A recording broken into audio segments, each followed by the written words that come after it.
Doctor Vipin Kumar Pandey ji Wardha से नहीं। सर्वप्रथम मैं आभारी हूँ अखिल भारतीय दर्शन परिषद के कार्यकारिणी का कि मुझे वह इस व्याख्यान योग्य चुनी। इस सत्र की सत्राध्यक्ष प्रोफेसर पूनम मैडम, गुरुदेव आचार्य जटाशंकर, सम्मुख उपस्थित प्रोफेसर आर.सी. सिन्हा सर, आभा मैडम, शैलेश सर, आलोक जी एवं सभा में विद्यमान विद्वज्जन, मैं जिस विषय को अपने व्याख्यान के लिए चुना है वह है धर्म। और धर्म के पक्ष और प्रतिपक्ष को देखने का मैंने प्रयास किया है और पक्ष प्रतिपक्ष से कुछ सपक्ष को निकालने की जैसी बात मैंने की है। हमारी सनातन परंपरा और आज का वर्तमान परिदृश्य के बीच कैसे सुसंगत या संगति स्थापित की जाए, क्योंकि हमारे सामने दो विचारधाराएं विद्यमान दिखती हैं।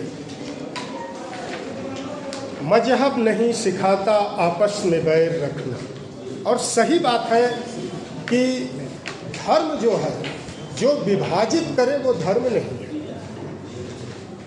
दूसरी तरफ मैं पहले बता दूं कि मैं ज़्यादा समय आपका नहीं लूँगा, 2-4 मिनट में मैं अपनी बात करूँगा।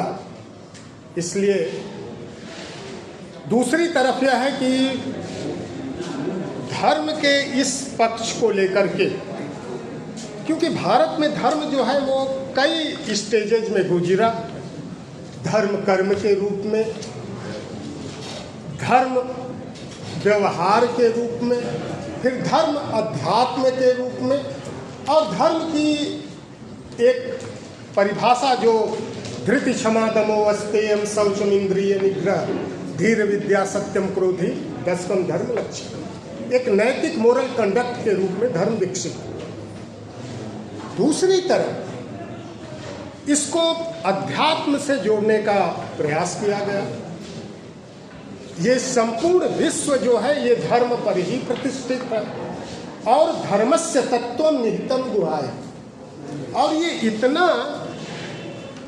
सीक्रेट है कि इसको जानना भी बड़ी परेशानी की चीज है।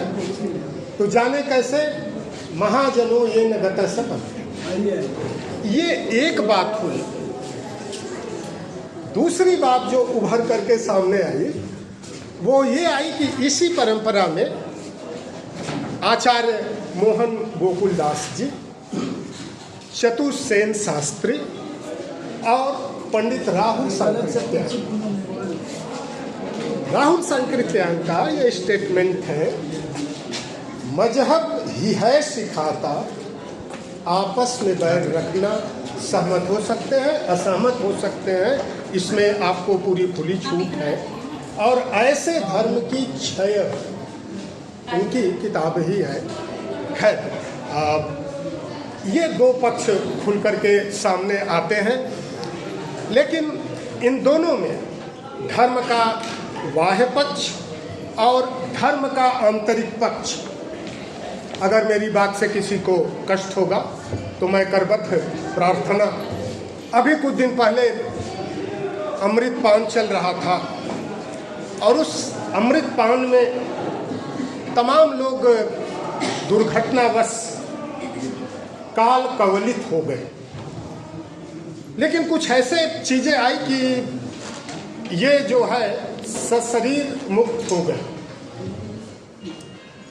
क्या धर्म की ये मुक्ति कामता जो है ये धर्म संगत है? क्या भारतीय समाज इस धर्म को स्वीकार कर सकता है? ये मेरे दो अप्रोचेज हैं, एक थेसिस के रूप में, एक एंटीथेसिस के रूप में, और तीसरा मैं लिखा हूँ, ये पूरा पेपर है, लेकिन मैं इतना नहीं, अंत में मैं इतना जरूर कहूँगा कि अपने बाह्य आचरण को हमें प्यूरिफाई करना पड़ेगा, और जब तक इस बाह्य आचरण में प्यूरिफिकेशन नहीं होगा तो जो धर्म का मूल तत्व है, उस धर्म के मूल तत्व को हम पहचान नहीं पाएंगे। कमियां दोनों तरफ थी। आज क्या है कि मानवता की बात करने वाला धर्म मानव और मानव के मध्य ही भेद पैदा कर रहा है। आवश्यकता है इस खाई को पाटने की। मैं कुंवर बेचैन के 2 लाइनों से अपनी उद्बोधन को समाप्त करूंगा। अपने दामन को भिगोती ही चली जाती है, जिंदगी रोई तो रोई ही चली जाती है, नेक कामों में कभी देर न कीजिए साहब, देर होती है तो फिर होती चली जाती है।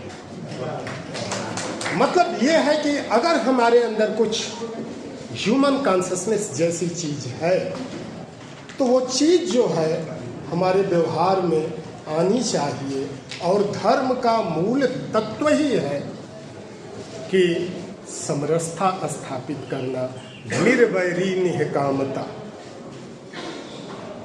मतलब अगर इस तरह की चीज़ हम कुछ एक यूनिवर्सल सोसाइटी के लिए कर पाएँ तो ये एक अद्भुत चीज़ होगी।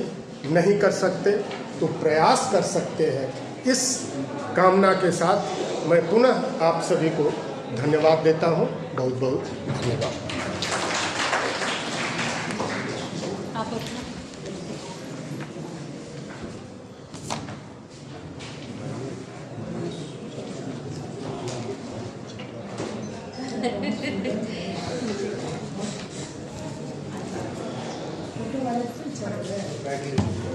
राजेश जी, मैं आपको वाले चले गए हैं। आपको बहुत बहुत बधाई संप्रेषित करती हूँ कि इतने सुंदर व्याख्यान के माध्यम से आपने हमारा ज्ञानवर्धन किया। और अब मेरा आप सभी गणमान्य जन से अनुरोध है कि कृपया